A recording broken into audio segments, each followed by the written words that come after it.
কচ্ছেরই ভূখণ্ডে কিছুদিন গুজরাটের সময় কাটানোর জন্য আবেদন তো আপনারা শুনেছেন নিশ্চয়ই, কিন্তু এই ভুজকে এমন এক অগ্নি পরীক্ষার মধ্য দিয়ে যেতে হয়েছে আজ, যার কথা আপনারা স্বপ্নেও ভাবতে পারবেন না। ভয়ানক ভূকম্পন সমস্ত কিছুকে যেন নিজের গহ্বরে গ্রাস করে নিচ্ছিল। সমস্ত অলিতে গলিতে সেই মহাতাণ্ডবের সাক্ষ্য ছড়ানো। কোথায় ঘর, কোথায় ময়দান, কোথায় মন্দির, কোথায় হাসপাতাল, বিপর্যয় সর্বত্র যেন বীভৎসতার ছাপ রেখে গিয়েছিল।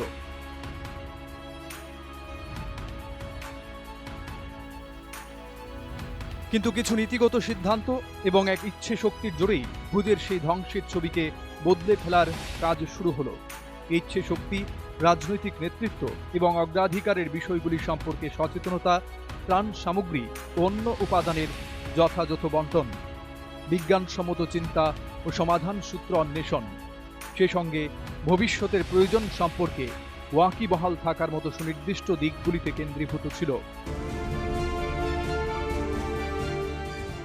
सारी इमारतें जमीन दोस्त हो चुकी थी। जो हालत थी उसे देखकर लोग कहते थे कि अब कच्छ हमेशा हमेशा के लिए बर्बाद हो गया।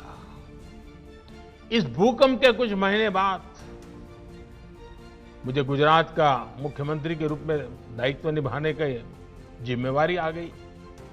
चारों तरफ गूंज यही थी कि अब तो गुजरात गया, अब तो गुजरात बर्बाद हो गया, अब कच्छ बर्बाद, यही सुन रहा था। हमने एक नई अप्रोच के साथ काम किया, एक नई रणनीति के साथ आगे बढ़े। हमने सिर्फ इमारतें ही फिर से नहीं बनाई, बल्कि ये प्रण लिया कि कच्छ को विकास की नई ऊंचाई पर पहुंचाएंगे। तब वहां न उतनी सड़कें थी, न बिजली व्यवस्था ठीक थी, न ही पानी आसानी से नहीं मिलता था। हमने हर व्यवस्था सुधारी।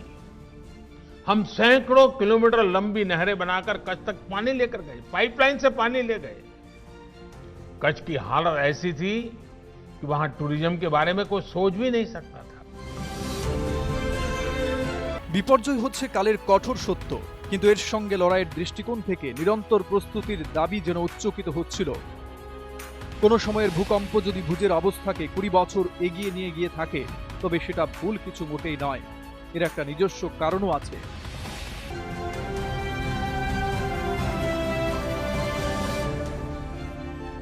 गुजरात एक अनोखा राज्य है।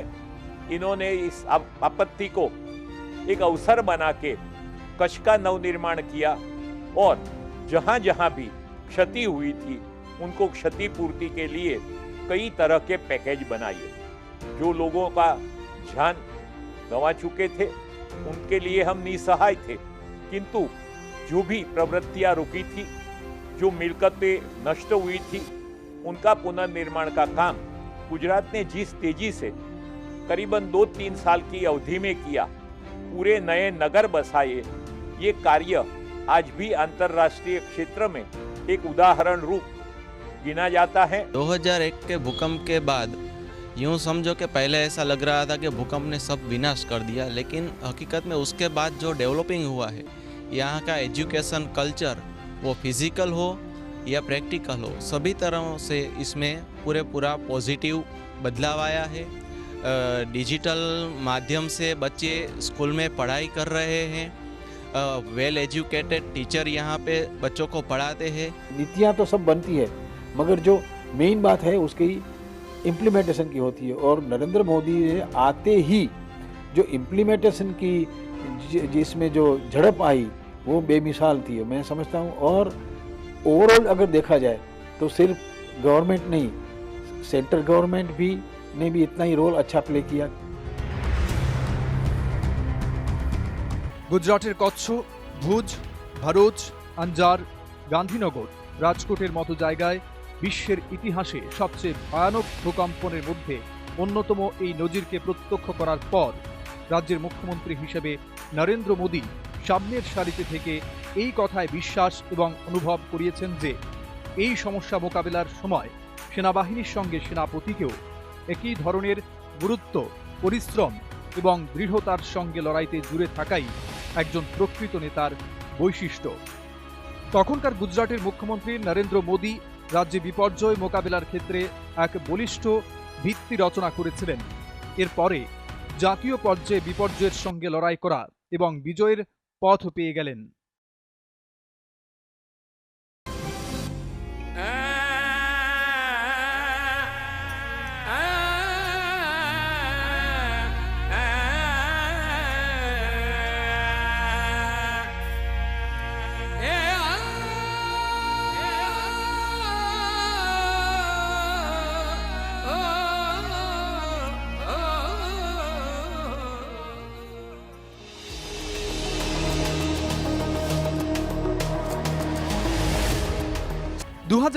সালের এই বিপর্যয়কে বলা হচ্ছিল হিমালয় সুনামি। প্রকৃতির এই রুদ্র রূপ সেখানে চরম আকার ধারণ করেছিল। হাজার মানুষের জীবন স্তব্ধ হয়ে কোনো এক উদ্ধারকর্তার অপেক্ষায় যেন সময় কাটছিল। প্রশাসন তখন হতভম্ব অবস্থায়, কোথা থেকে শুরু করা যায় প্রাণ উদ্ধারের কাজ, সেই ভাবনাতেই অসহায় অবস্থায় যেন কুল কিনারা খুঁজে পাচ্ছিল না। তখনই সেখানে গ্রাউন্ড জিরোতে অবতীর্ণ হলেন गुजरातेर के समय अति भयानक है, नरेंद्र मोदी। दुखदायक है, पूरे देश को बहुत ही गंभीर सदमा पहुंचा है।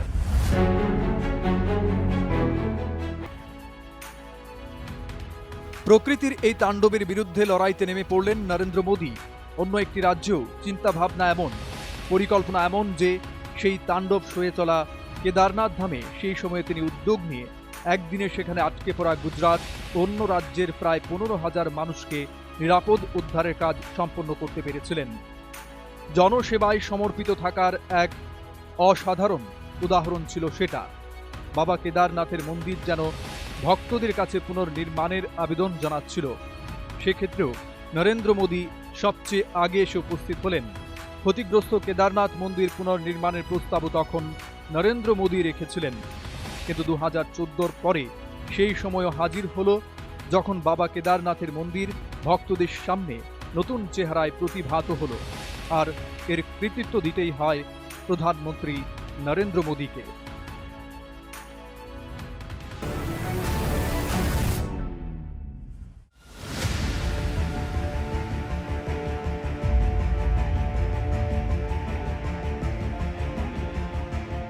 जब जम्मू कश्मीर में बाढ़ का प्रश्न आया, तो मैंने पहला काम क्या किया, मैंने कहा भारत सरकार में जम्मू कश्मीर के जितने अधिकारी हैं उनकी जरा पहले सूची बनाओ और उनको सबसे पहले वहां भेजो। होम सेक्रेटरी उस समय के थे जो पुराने कश्मीर कैडर के थे, उनको मैंने भेज दिया, हफ्ते भर वहां पर रखा। क्यों? भारत सरकार का दायित्व बनता है कि सिर्फ इतना चेक दिया उतना दे दिया इससे बात बनती नहीं है। हमने पूरी ताकत से उसके साथ कंधे से कंधा मिला खड़ा होना पड़ता है।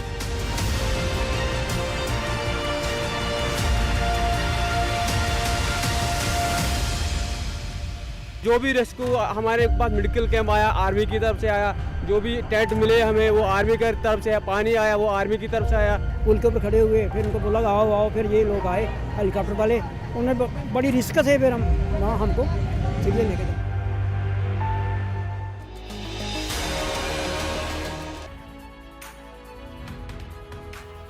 দেশের পশ্চিম সমুদ্র সংলগ্ন এলাকায় মারাত্মক ঘূর্ণিঝড় তাউতে আছড়ে পড়ল।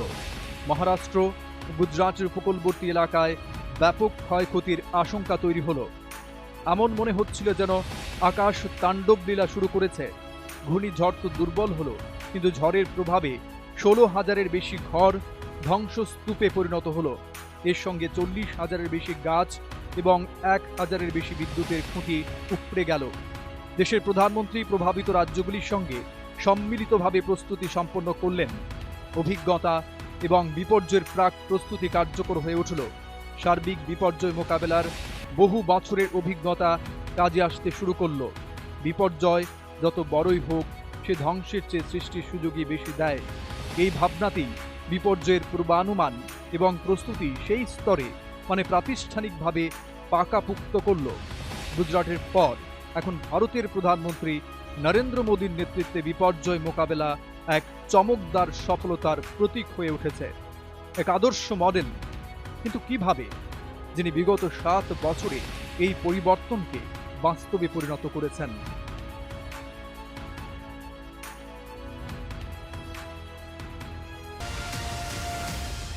कभी कभार प्राकृतिक आपदाएं हम लोगों के बहुत बड़ी चुनौती बन जाती है।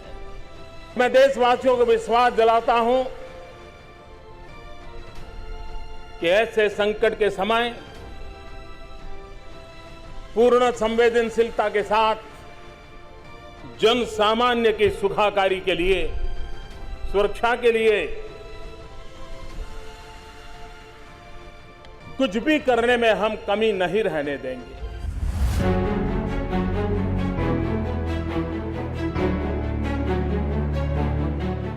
দু হাজার সুনামি, অটল বিহারী বাজপেয়ীর এনডিএ সরকার গুজরাটের বিপর্যয় মোকাবেলার মডেল এবং বিপর্যয় পরবর্তী ব্যবস্থাপনার প্রয়াস ও আরও এগিয়ে বিপর্যয় সংক্রান্ত প্রাক প্রস্তুতির তথ্য নিয়ে ব্যাপক কর্মকাণ্ড শুরু করল।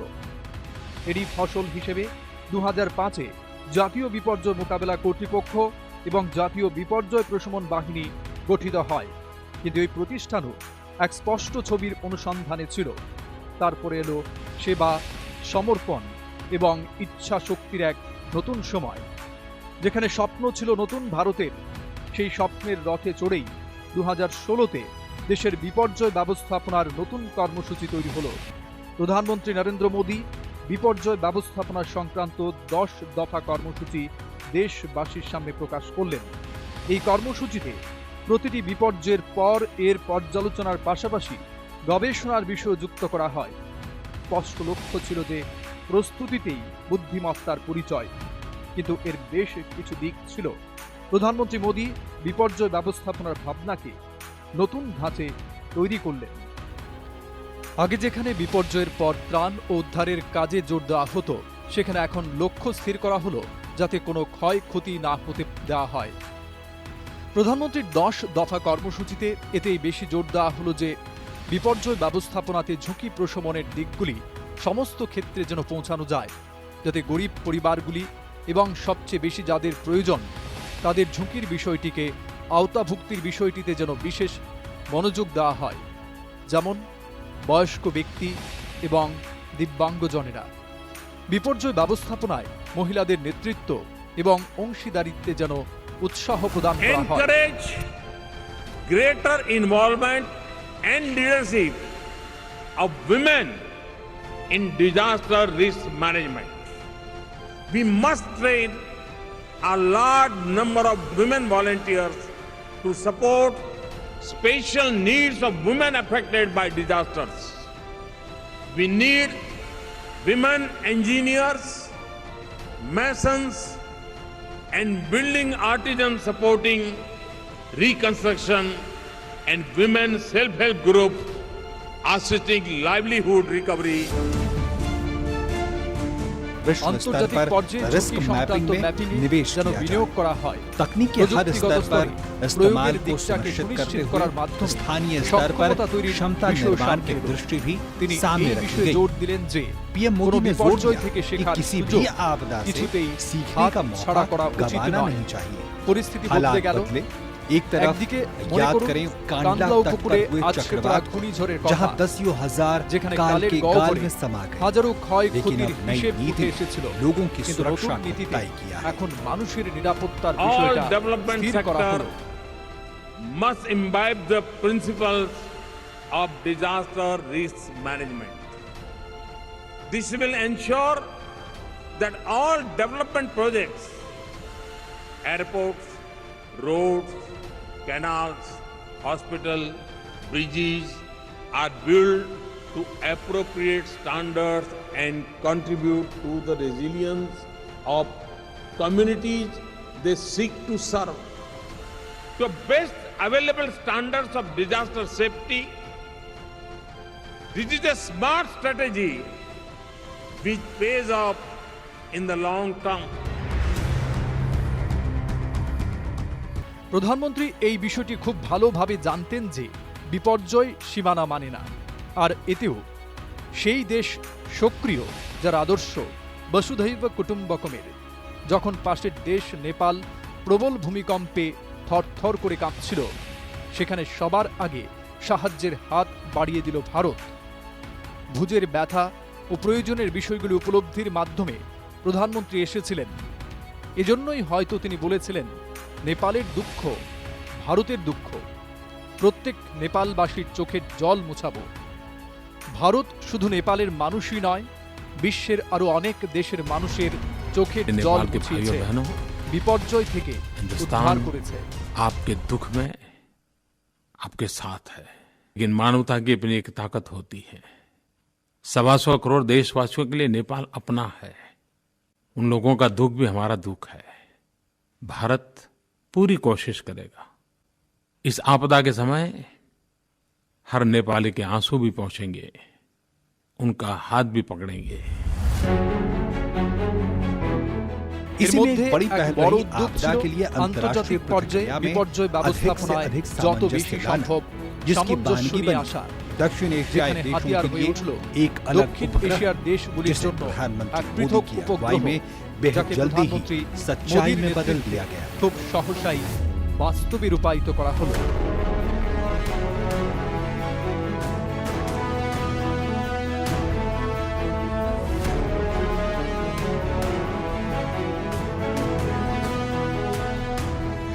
Today is a historic day for South Asia, a day without precedence. 2 years ago, India made a promise to extend the advanced space technology for the cause of growth and prosperity of our brothers and sisters in South Asia. বিশ্বে এমন প্রয়াস এই প্রথমবার হলো যেখানে শুধু একটি দেশ নয়, বরং এক বিশেষ অঞ্চলের দৃষ্টিকোণ থেকে দেখা শুরু হলো। আর রচয়িতা ছিলেন নরেন্দ্র মোদী। 450 কোটি বিনিয়োগের মাধ্যমে সার্ক উপগ্রহ দক্ষিণ এশিয়ার দেশগুলির মধ্যে ভূমিকম্প, ঘূর্ণিঝড়, বন্যা, সুনামি এ ধরনের বিপর্যয়ের সময়ে কার্যকরী যোগাযোগ ব্যবস্থা তৈরি করার ক্ষেত্রেও সাহায্য করে চলেছে। हमें प्राकृतिक आपदाओं और नॉन स्टेट एक्टर्स, इनके द्वारा पैदा किए गए मैरीटाइम थ्रेट्स का मिलकर सामना करना चाहिए। इस विषय पर क्षेत्रीय सहयोग बढ़ाने के लिए भारत ने कई कदम लिए। साइक्लोन, सुनामी और प्रदूषण संबंधित समुद्री आपदाओं में हम फर्स्ट रिस्पॉन्डर रहे हैं।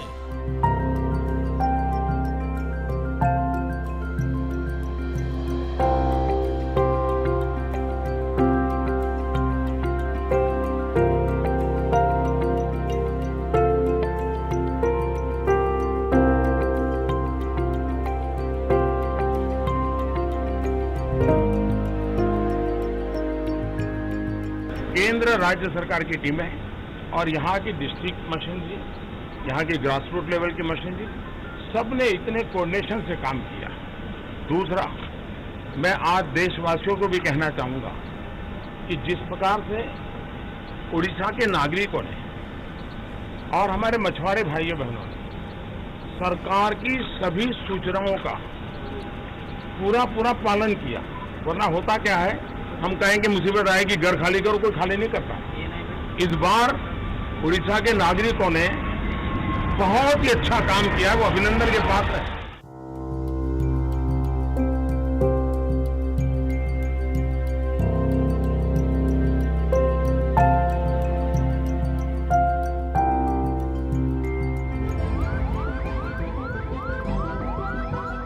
জীবনের পরীক্ষাগুলি কখনোই আগে থেকে জানিয়ে আসে না, আর এ তো ছিল 100 বছরে একবার আসা বিশ্বজোড়া অতিমারী।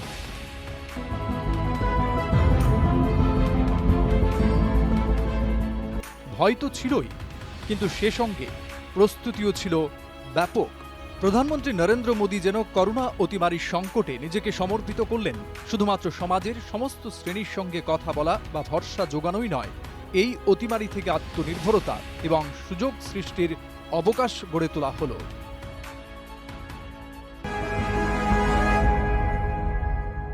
भारत ने समस्या बढ़ने का इंतजार नहीं किया, बल्कि जैसे ही समस्या दिखी उसे तेजी से फैसले लेकर उसी समय रोकने का भरसक प्रयास किया। साथियों, वैसे एक ऐसा संकट है जिसमें किसी भी देश के साथ तुलना करना उचित नहीं है, लेकिन फिर भी कुछ सच्चाइयों को हम नकार नहीं सकते हैं। ये भी एक सच्चाई है कि अगर दुनिया के बड़े बड़े सामर्थ्यवान देशों में कोरोना से जुड़े आंकड़े देखें तो उनकी तुलना में आज भारत बहुत संभली हुई स्थिति में है।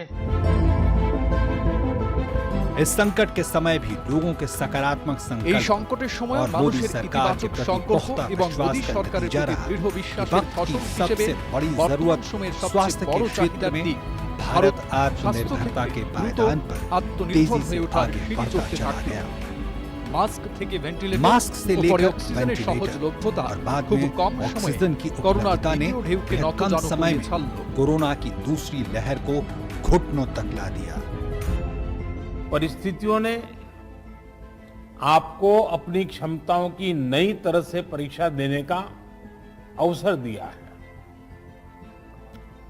अपने जिले की छोटी सी छोटी दिक्कत को दूर करने के लिए पूरी संवेदनशीलता के साथ लोगों की समस्याओं का समाधान करने के लिए आपकी यही भावना काम आ रही है।